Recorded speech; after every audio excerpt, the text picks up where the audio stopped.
Yeah, no, no, I can't give you enough praise. You're doing really well. So yeah, just keep it up. It's great to watch.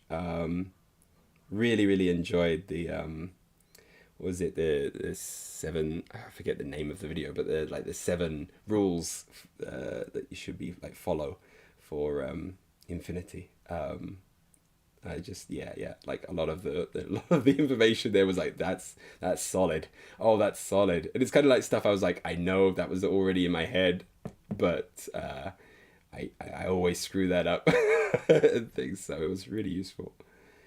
Um, I only get to play from time to time on like TTS at the moment, but I enjoy it every time. I pretty much lose every single game. Um, but it's yeah, seven golden rules. Thank you. There we go.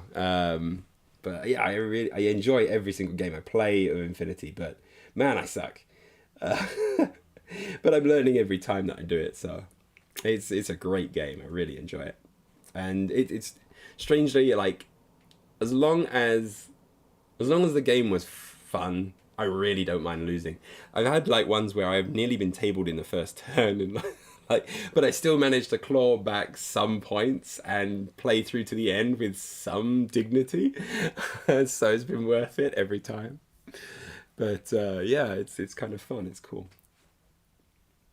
Right, I have no idea where I'm painting with this lady. Um,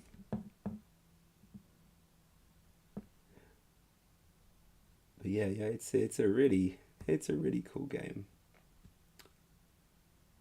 And there's some really like I think recently there's been a lot of really good kind of YouTube channels kind of cropping up, or YouTube channels getting just more attention and more traction for Infinity. I don't know.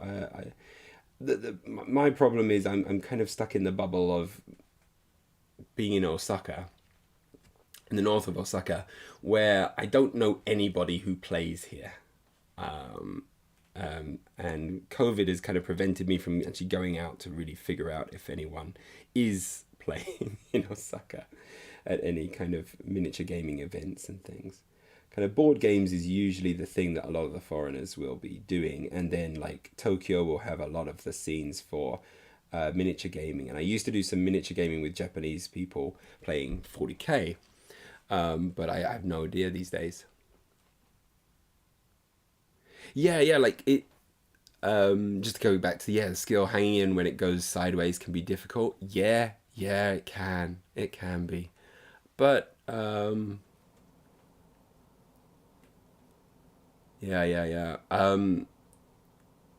But I've enjoyed every defeat I've had, just because also my opponents have been fun. So I've got a kind of like there's a community here, so so we can kind of hit the times that work for us, which are usually like the Friday evenings here in Japan. And so it's like they're a Japanese community of Infinity players. So most of them are all based up in Tokyo or somewhere else. And so just on the Fridays every so often where I can catch a game, there's usually someone who's like, yeah, let's play. And then we'll just play until the until the, well until pretty late at night, because we're all slow players, slow and methodical. Like, what's this? And then like a rule question comes up, and we're like, oh, we don't know how that works. Let's go and trawl the forums and figure this out. Because yeah, once even when you feel like, oh, I figured this game out. I think I know how all the rules work and how it all works out. And then something happens, and you're like, nope, no, completely didn't know how this game plays.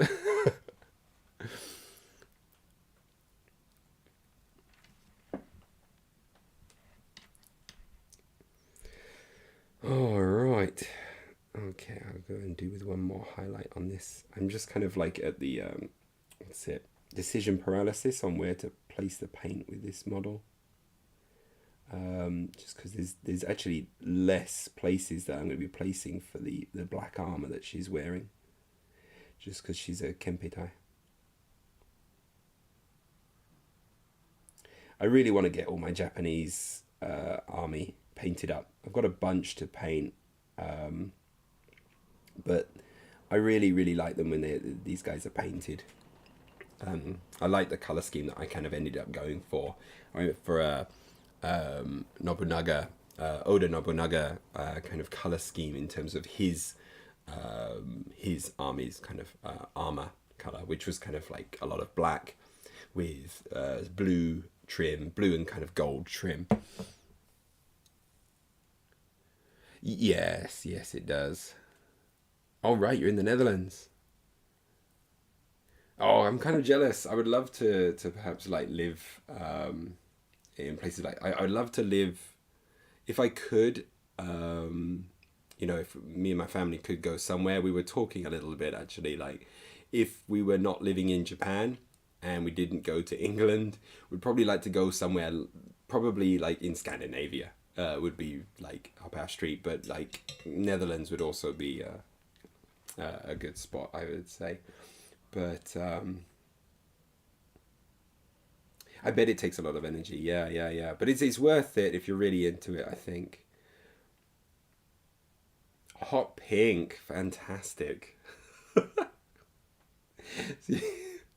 Lovely, lovely. I can imagine they're there. They're going to be bright. Yeah, yeah, yeah. Netherlands sounds lovely. I would love to be there. Oh, crazy. Where in the Netherlands are you actually living?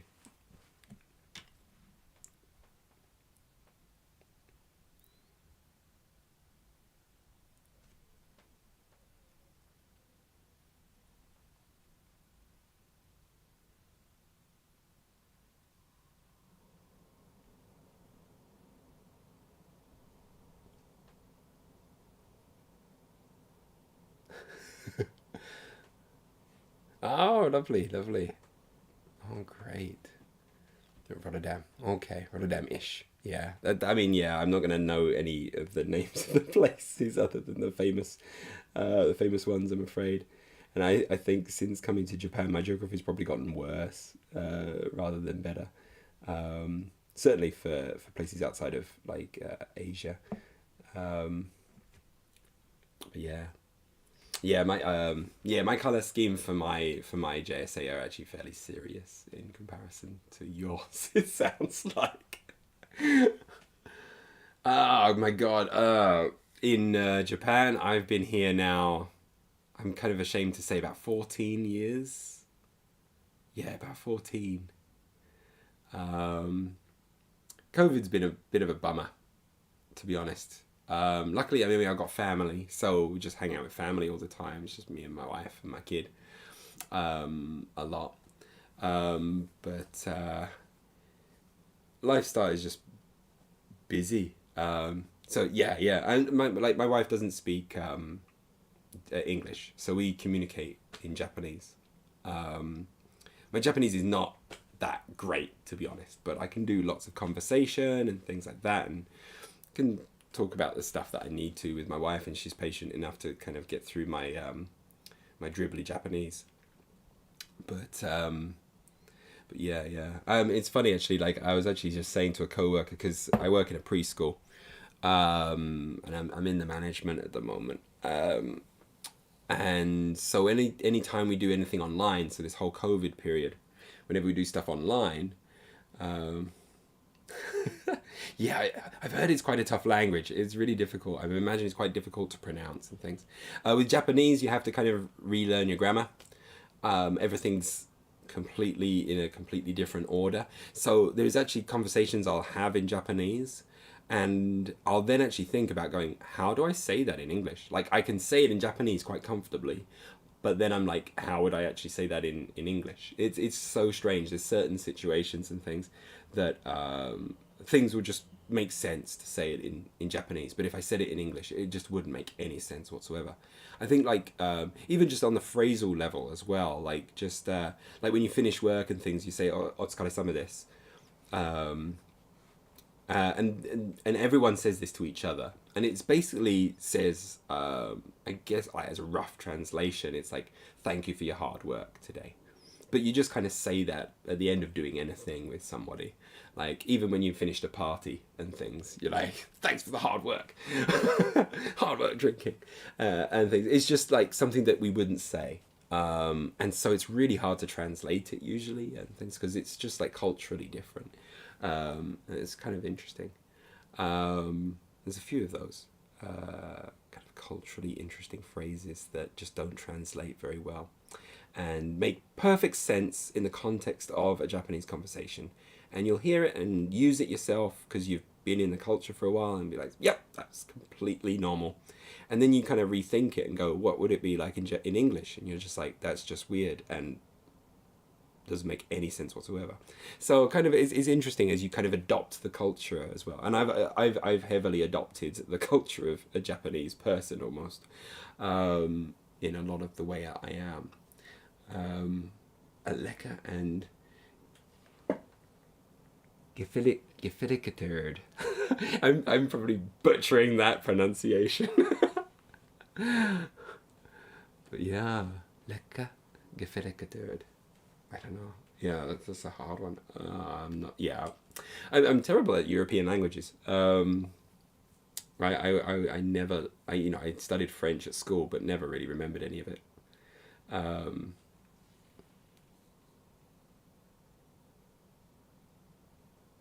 Yeah, tasty day. I can see that. Tasty weather. Ah, nice. Yeah. You see, like at whenever you go, like I used to teach at like conversation school, so you get some Japanese who are very curious about swear words. So they'll ask, how do you use like shit, and it's like, well, it has a lot of meanings, kind of thing. So it's like try to explain, like, okay, you can use it as an adjective, you can use it as a noun, you can use it to mean something is good, you can use it to mean something is bad, and and then don't even get me started on the F-bomb, because that can be used in a gazillion ways, and you have to just understand contextually what the meaning is. And for a Japanese to be able to then understand those things not conceptually, situationally, is just it just blows their mind. I think it's kind of funny. But yeah. Am I getting? Sorry, I'm just gonna have a very quick check on my YouTube for a second, just because it looks like I'm getting some chat in there as well, and I'm not seeing it on my other thing. So, yeah, there we go. Quite professional. Thank you, quite professional. Hello there. Yeah, I'm very good. Thank you. Sorry, I didn't see your messages there because I was kind of looking at the Twitch chat rather than the YouTube chat, and I don't see the screen so well there.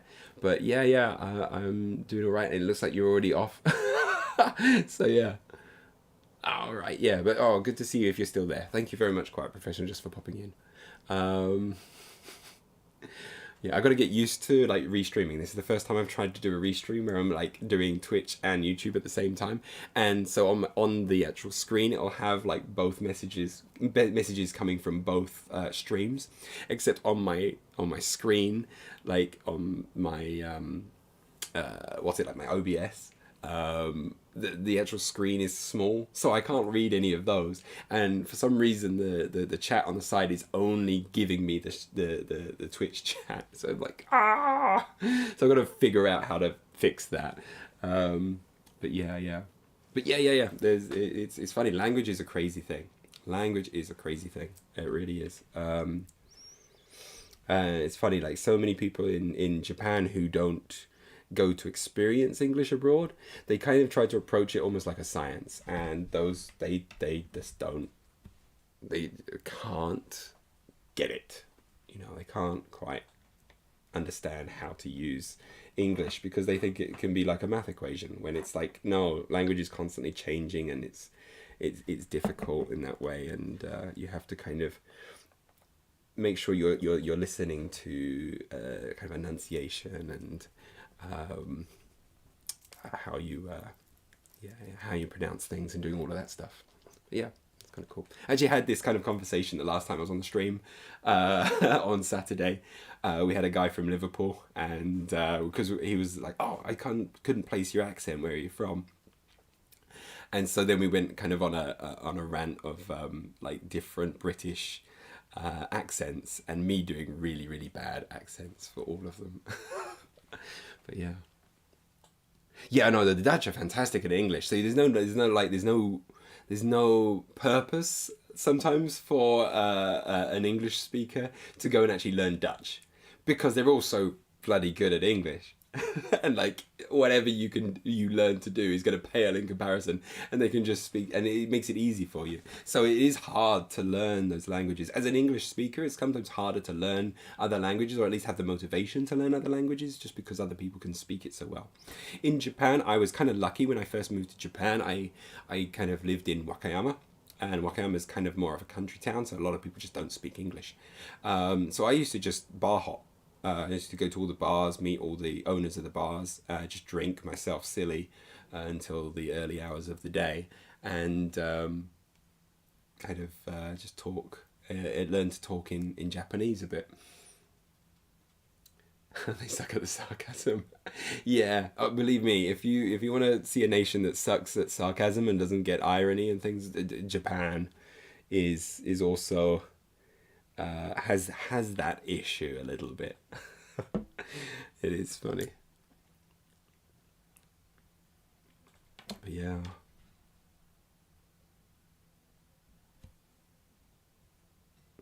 I think I can still hear my wife and daughter. My daughter was supposed to go to bed a while ago. I can kind of hear them quite loud. I think they're having an argument. They often do. I'm afraid to say. But yeah. Yeah. It's crazy to. I don't dial it back sometimes, and I work with. But the things I work with Americans, Canadians, some Australians and things, and the Australians are all good. They understand it. They get it. The British obviously get it the most, but Canadians and Americans sometimes really think like I'll say something in jest, and they'll think I'm saying something very seriously just because I'll do it so deadpan. And like all the British people are like, oh yeah, ha ha, kind of thing. I understood that it was sarcasm and stuff, and then I see like these kind of like looks from the Americans, and I'm like, I don't mean it. Like that's just me being like my British sarcasm coming through. And they're like, oh right, we thought you were serious. I'm just like, okay, gotta be careful, That could backfire on me very very easily. But yeah. My daughter is now 6 years old. Um, she's just started elementary school here. So going through that change as well is very kind of interesting. But she's getting to that age where she's kind of getting a bit more independent and doing some things. So it's starting to free me up a little bit to do things like streaming and stuff. She's really cool. She's again, because my wife doesn't speak English, so, and she goes to a school where they're all speaking Japanese, like, so she communicates everything pretty much in Japanese. She understands pretty much everything in English, so I just speak English to her all the time, and she understands it all, but she struggles a little bit with actually communicating in English. She's making a little bit of effort, more or less, here and there, but she'll watch movies all in English most of the time, which is great. Yeah, she's lovely. But mum and daughter do like to have a good old fight sometimes. I think they enjoy it. I'm more of I try to be the peace bringer, but my daughter does point out that I'm sometimes a bit scary when I get angry. Just I use a very direct voice sometimes, just because I'm a teacher. So it's like not an angry voice, but it's a very kind of like, just, I need you to do this now kind of thing. She doesn't like it. But she also knows she can't really quite get away with stuff with me, because I get to experience how children try to manipulate you every day. So I'm kind of like, yeah, I know what you're trying to do. It's not going to happen. So I think that frustrates her sometimes. It's like, oh, God damn it, Dad, I can't get away with stuff. So yeah, work voice, that's it. Yeah, yeah, no, no, it's all fun, like seeing them grow and all the change and things. It's really great. It really is fun. But yeah, I'm immune to all of the. I'm not completely immune to all of the things, but I know when I'm being played, and I know when to. I kind of like. I feel like I know when I can, like, like, okay, yeah, I'm gonna let you have that, or get away with that type of thing, just to kind of let her de-stress sometimes, because kids' life here in Japan is pretty hardcore in terms of the work that they get and things, and I know it's going to get really busy for her soon, so giving her a little bit of leeway here and there is important as well. But yeah, no, she's a diamond. She's great. Um, but yeah, she's a funny one.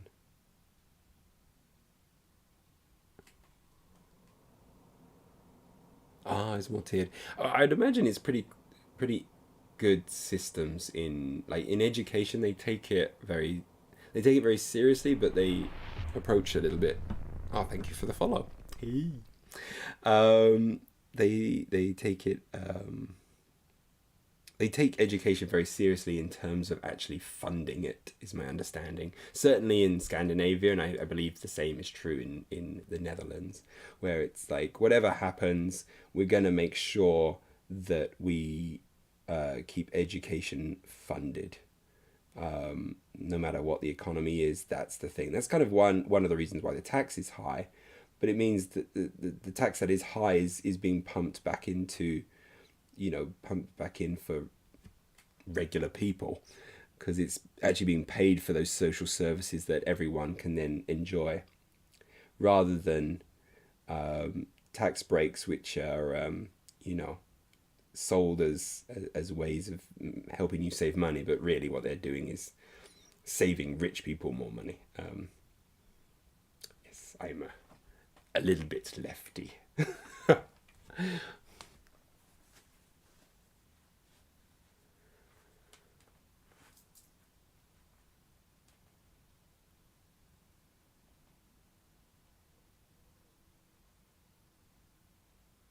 Interesting. Yeah, yeah. Like, you get good health care, um, and yeah, you get all of those things. I'd imagine they probably spend quite a bit on infrastructure. I don't know what it's like, to be honest. I haven't actually done any research into, like, how their infrastructure is in terms of, like, keeping everything in good shape. Things. But right now, oh, you see, that's where it's worth it. Countries who actually spend in infrastructure, because infrastructure is.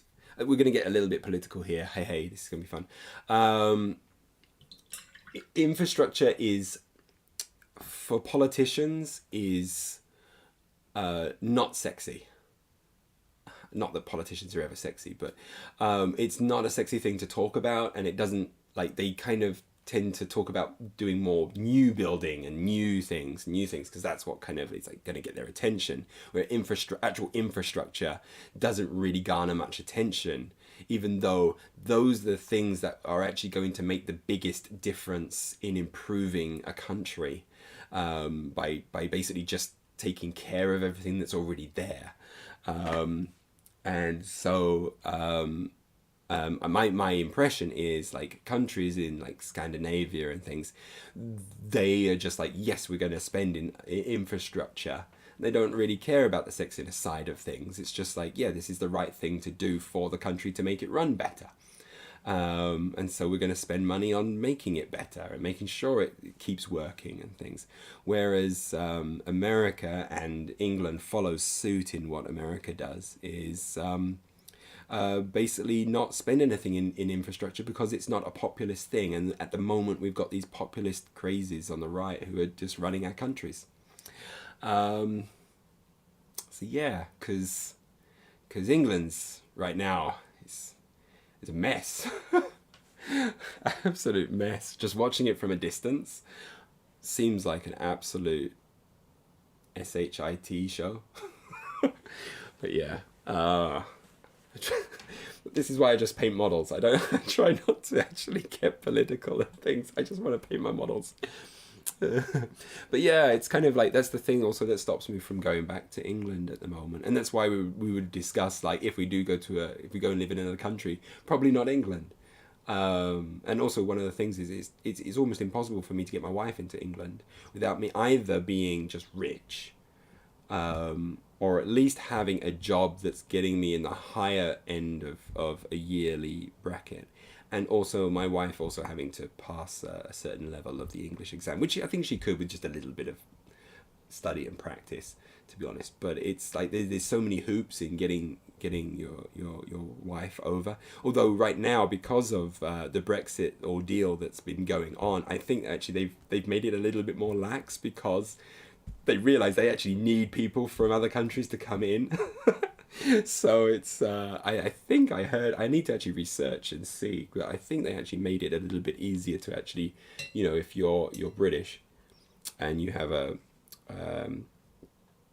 wife from a foreign country, I think they're starting to make it a bit easier to kind of giving them the visa and things. I have to research that. I just heard that, but it may not be true. But it has been an absolute hassle in terms of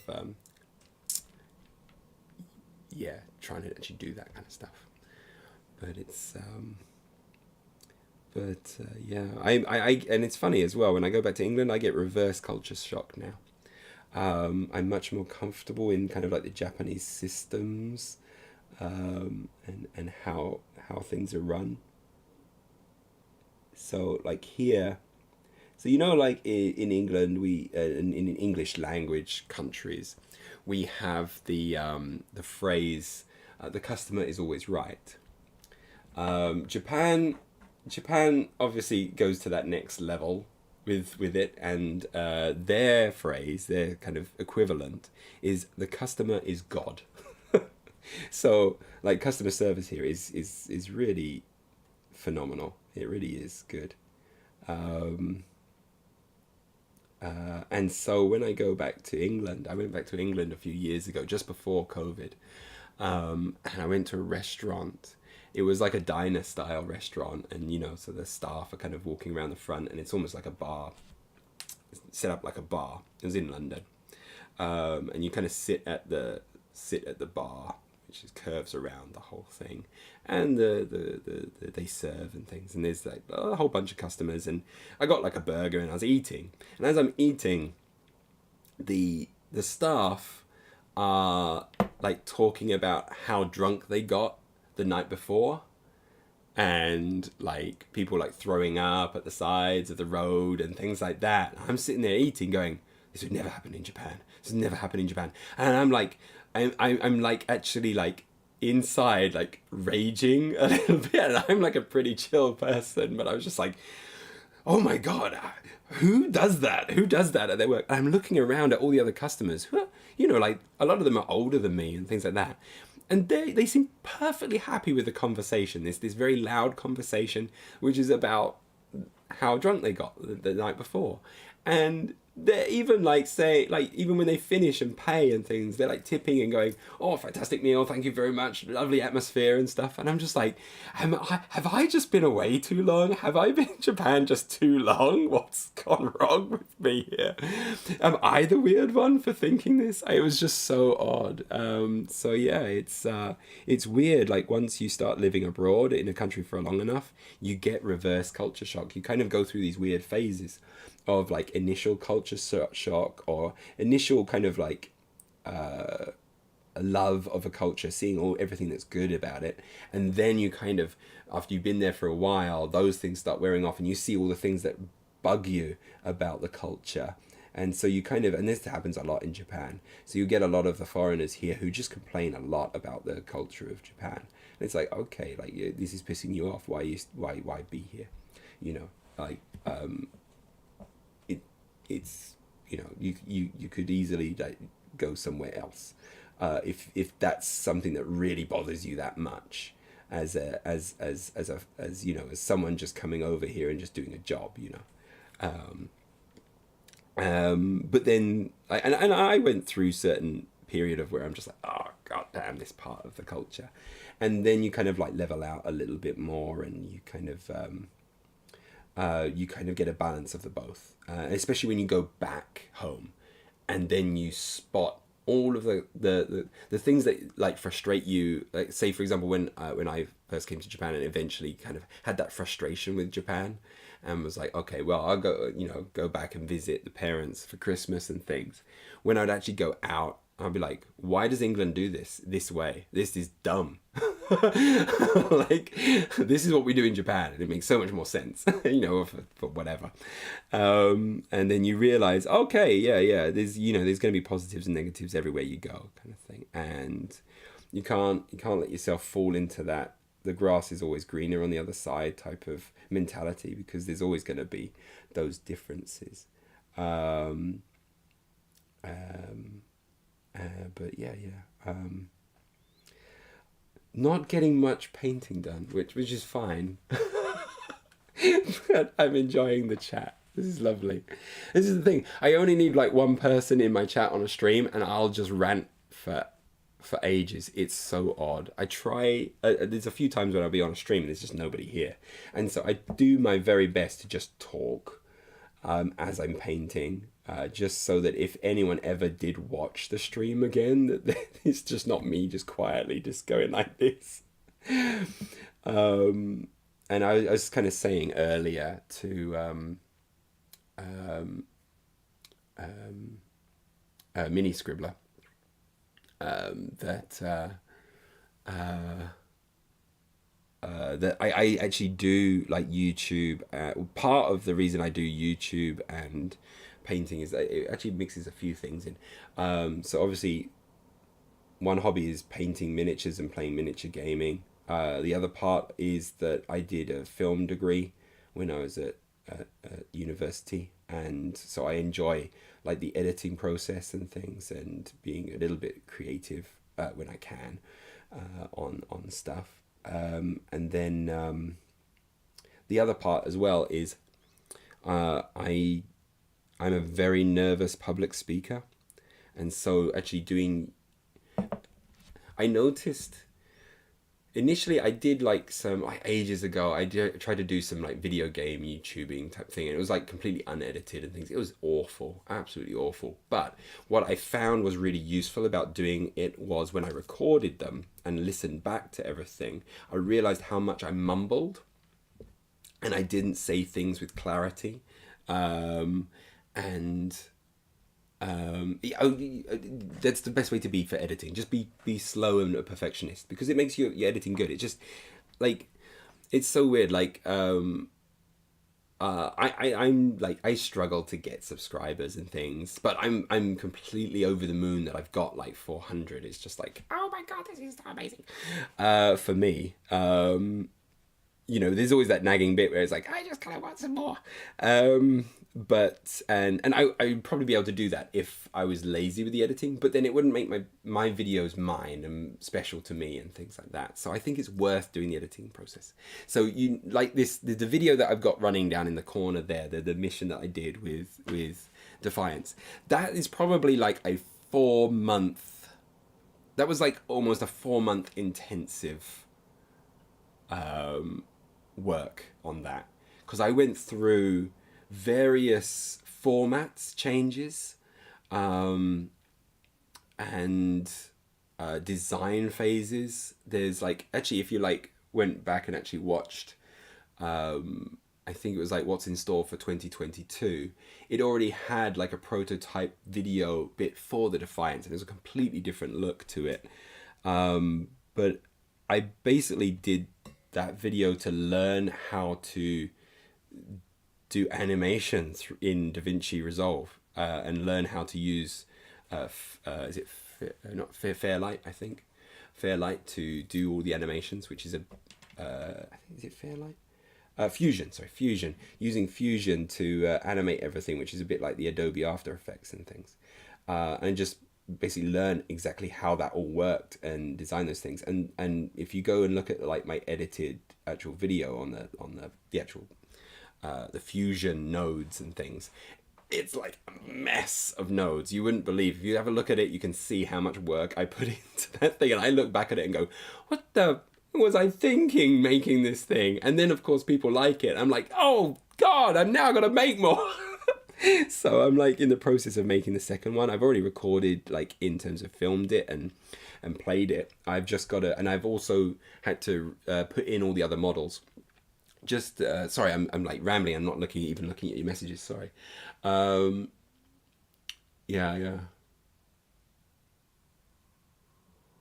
Yeah. It's going to take a while as you learn as well, and you're going to be changing stuff as you go, and always trying to improve. That was my thing as well. Like I'm never like satisfied with anything that I've done. So if I then go back and do the next one, rather than making it easier on myself and going, all right, I've got the base system. I've just got to follow that system and just put in the new stuff, and then I can knock it out faster. I'm always like, what could I do to make that better? What could I do to make that better? And then I kind of end up spending like a month just like refining things and making things better if I can.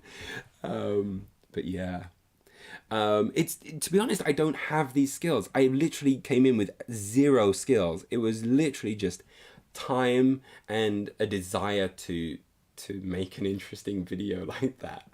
And like then I like, because I like problem solving a lot. At work and things, I'm in charge of a lot of the stuff we do online. So if we have any online lessons, or like we've done like parent teacher conferences now online, because we don't want parents coming into the school in case we get like any kind of corona kind of outbreaks. So I'm the one who's made all the systems for like to allow like parents to be able to book via online using a certain kind of apps and things, and then also like how I collate all of the information that comes through, get that out to all the offices, make sure all the teachers get all their Zoom logins and things, and I kind of like have all of these different parts all kind of coming together and then out together and things. I kind of really enjoy. There's some sick masochistic part of me that puts me through this horrible process of like not knowing anything about how to use a piece of software or how a system's going to work, and just creating a system from scratch and then making it. I'm just like, what am I doing to myself every time? Oh yeah, no, take care. It was really, really nice to have you on again. Just keep going at it with those videos. They're really fantastic. So I'm looking forward to seeing them all. Yeah, you have a great time. I'm just probably gonna go to about 11:30 here. So I'm gonna try and get down, hunker down, do about 40 minutes of painting, and then I'm gonna finish up my stream there. But yeah. You take care. Have a lovely afternoon. Thank you very much for joining me. All right. Okay, back to painting. What am I doing at the moment? I'm marking in all of the gold NMM that I'm going to be doing on the model. So I'm trying to remember where exactly I do all of the gold. And so I start off with the brown, and then basically from the brown, I then build up through yellows, up kind of like brown yellows up to whites, to do my gold NMM. And that's what I'm going to be working towards right now. So I've got to remember exactly which parts of the model are gold, because I don't remember. I might make his gauntlet there gold just to make it special for the hacker. I think that would be good. But yeah, just got to check. Yeah. Where's my refresh? There we go. All right, I'm coming through okay? I think so. Oh dear, maybe not. Okay, I'm just going to close that. I don't want that to muck up my connection as it's going. Hopefully I'm going okay. I don't actually have any thing that's telling me if my stream is going out well or not. But yeah, I'll just carry on as I am. So yeah, I'm going to paint this one brown, and then we could have like a brown, not brown gauntlet, a gold gauntlet here for his hacking device, just to make it help it stand out against everything else he has here. It's not going to be real gold, because you wouldn't spend real gold on a keisotsu. It's just like, it would just be painted on like gold leaf, because they can't afford to spend that much on a keisotsu. Come on. These guys are like the throwaway troops.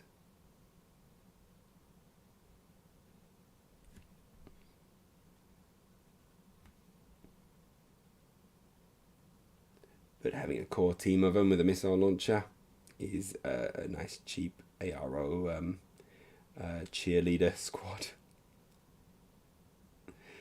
Giving Yoshikami and everyone else all the orders they need to charge up the field and kill things, whilst providing cover with a rocket launcher. Or at least a missile launcher.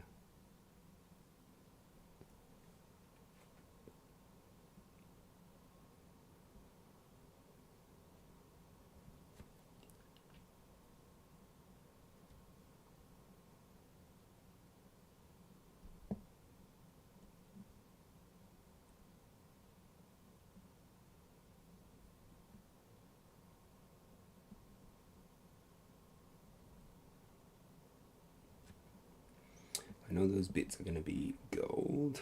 Is there a bit on the back? No. How about on your back? Okay, so I can pick out some spots on the hacking unit he's got on his back, just so that we can. Yeah, I've already kind of picked out some. So there's that one there. This one here. That one there. Now, I ended up getting Apple TV Plus, just because it made sense with a package where I get kind of a bunch of things all together, and it didn't seem to be too expensive, so I was like, screw it, I'll go and get that. And I've been actually quite enjoying, there's a limited number of shows on Apple TV Plus, but the shows that they have are pretty high quality, to be honest. So I'm kind of enjoying watching a few of them, and the one I'm watching right now is C with Jason Momoa, and I'm kind of digging like the world that they've created in that. Obviously, it's very there's a bit of a stretch of disbelief in it, but I love those kind of like crazy fantasy type things. So this kind of whole world of armies that are blind and things fighting one another, and the way they fight and things. This is kind of cool. I really I'm digging it a lot. I'm enjoying it. And it got me thinking, like, this would actually make for a really kind of cool tabletop miniatures game, where you kind of collect your army and things, just like skirmish game, where the characters go out. But you could have, rather than like being able to like shoot across the board and things, you would get into like certain auras where they can either smell or hear you really well. And so when your character enters into that aura, that creates reactions from those around them, and you could kind of build in different kind of abilities and things that allow them to affect different things. I think it would be kind of like a cool concept to explore as a miniature game, just because you're limiting all of those kind of like long ranges and stuff. But you could also bring in like the sighted characters, where they can actually see across the board and act as spotters and things for the other blind soldiers and things, or they'll have certain strengths and advantages again in certain situations, or against certain units, whilst there'll be like blind units who specialize in sort of like hiding their movements from the sighted, and because the sighted have very poor hearing in comparison to the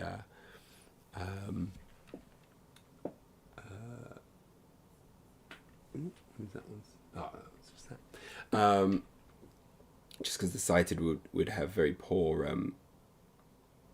hearing in comparison to the blind. Like the blind could like throw down smoke bombs and things, certain units could maybe throw down smoke bombs to hide their movements and things, get close enough to the sighted and like kind of maul them in close combat and stuff, whilst the sighted can carry bows and arrows to shoot, and they can just use their sight, whilst you have like the bows and arrows of the blind who rely on like setting sound traps ahead of their field and things like that. So if anyone enters within range of a sound trap, it kind of gives away their position and allows any arrows in range to take a free shot or something like that. But, I think you could do something kind of cool where, again, a bit like Infinity, there's those reactions, but because it's not reactions across the table, it's only actions in kind of like a zone of control, or at least a zone of hearing kind of thing. So like certain units could have better ranges than others in terms of that zone of control, and I think that could be kind of an interesting concept to approach for a miniature war game. And then like if that was cool, like the models you have would be awesome, I think, in that as well. Like really fun to paint these kind of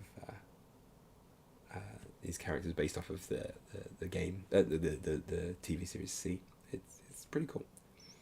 But yeah, that's what I would love to develop that kind of a game. So it's kind of got my head spinning in that, but I've got to kind of focus more on the things I've got to get done a little bit, because I'm behind on my painting. I'm behind, well, not behind on my painting, I actually caught up on my painting thanks to COVID, thanks to getting COVID and being stuck in this room for a week. I just painted all week. That was great. But I've got to catch up on basically just knuckling down with some editing. I've got to actually edit a kind of a graduation show that my daughter had when she graduated. I've got to edit that down for the parents and things. It's already edited, but I'm adding subtitles in Japanese as well, so it's easier to follow because I didn't have good audio recording equipment and things for it, so it doesn't sound great. So it's good to have the script there to follow along for that. Okay, I think I'm going to just place down all of the brown for these characters, and then once that's in place, I'm going to call it a night so it's ready for the NMM to be painted on. So is there anything on your back when we do go? No, we don't. A bit of swords and things, but it's okay. We do get the little kind of bit over the back of the hand there. It's hard to see on there. And that one. And kind of the raised parts there. That's usually my gold. Kind of hard to see a little bit of this area here, so I might have to fiddle around with that. Okay, let's just do the feet.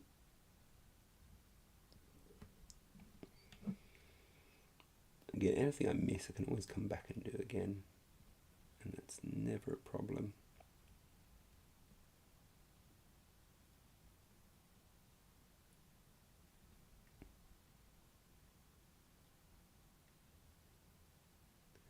So yeah, no speed painting today, I'm afraid. It was a lot of me just talking. I don't get out much. Okay, it's all good. There's actually a bit of the gun there. It's kind of rubbed off the undercoat, so I should probably go back over that. This lady's looking scary as anything, with her kind of zombified flesh kind of thing, pale and one. Okay, there's something on the chest that's possibly could be painted, but we're going to just leave it at that for her right now. And then I got my heavy machine gun. There's also some areas of the the missile launch that I want to paint gold as well, but I'm not sure which bits yet, so I'll go and have a look at my heavy rocket launcher guy just to kind of see how I did that one and see if I want to kind of approach it in a similar fashion.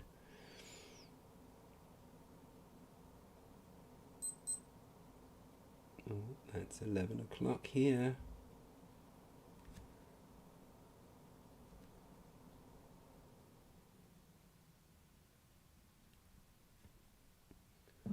It's getting a little bit late for me. I still got the Friday to work as well. And actually, I'm going to be working on Saturday this week as well. Hopefully on Saturday evening, I'll still be able to stream alongside Upturned Table. I'll get in contact and see if we're going to be doing that this week. It'll be nice to. It was really fun to stream the other day together, have a good old chinwag as we painted our models.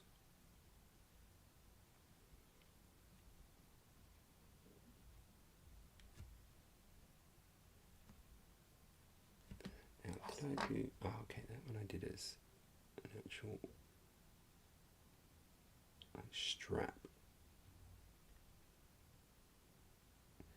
It's so long since I painted the JSA.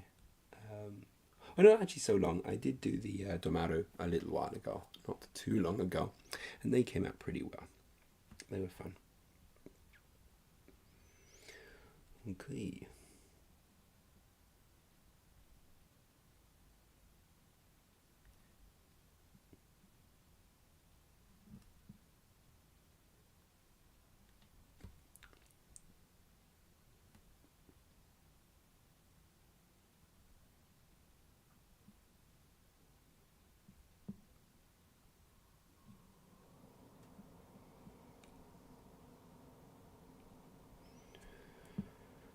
There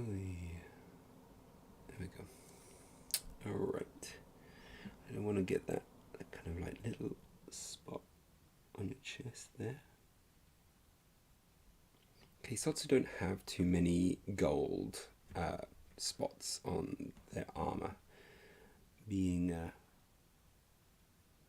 more lowly fighters that they are. They tend not to have too much gold in their color scheme for what I've done. And then basically as you kind of go up the ranks, you kind of start to see a little bit more gold. You start to see a little bit more yellow as well come into the characters if they're wearing cloth and things. Yeah, it's been fun to. I do enjoy painting these models. These ones are pretty fun.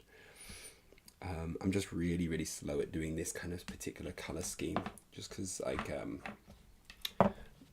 black is kind of like it is a bit of a hard color to paint and make look right, because otherwise you can either have it look too flat because there's not enough other colors in there, or at least a grayscale in there or something. And then sometimes if you do too much paint, then it loses the illusion of being black and turns into something that's just grey. And that's kind of a danger you can fall in. My Domaru is actually a little bit like that, but I think I pulled that one back by glazing over with a black, and it just kind of knocked everything down a level, and kind of worked out pretty well.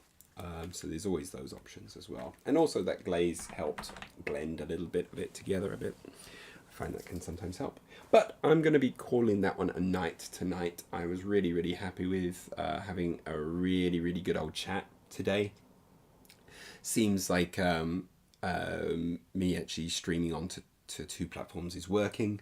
I just got to keep an eye on the YouTube chat and things to catch people on that one when it comes up, or maybe try and figure out how I add both of those so I can see everything together at the same time. But yeah, I had a really, really good time painting today, even though I didn't get much painting done. Mostly just chatting. But that made my evening. It was lovely. And I got a couple of followers, so yay! Thank you very much. I'm going to call that a night then, and so thank you very much for watching, and I hope to catch you again another day. So thank you. All right, I'm going to go and switch off now. So bye-bye.